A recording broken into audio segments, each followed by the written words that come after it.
Hi guys, welcome back to Solution Lab. On this channel we provide you with every possible solution to a specific problem. So in today's video I'm gonna show you how you can easily create a podcast channel on Facebook. First of all, open up the Facebook mobile application. Once you open it up, at the top you should find the plus button, and as you can see there is nothing like to create a podcast channel. So go in this TV option, and as you can see all of the reels here. Go to the other option and you can see friend request. What you have to do is keep going, and as you can see we don't find nothing here. Go in the notification and still nothing.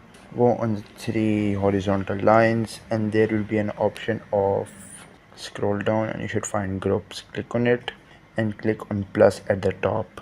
Click on create a group, and here you can easily choose to be private or public and name the group that specific podcast channel's name.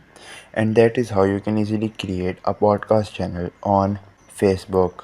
I hope this tutorial was helpful. If it was, please give it a thumbs up and consider subscribing to Solution Lab for more helpful tutorials.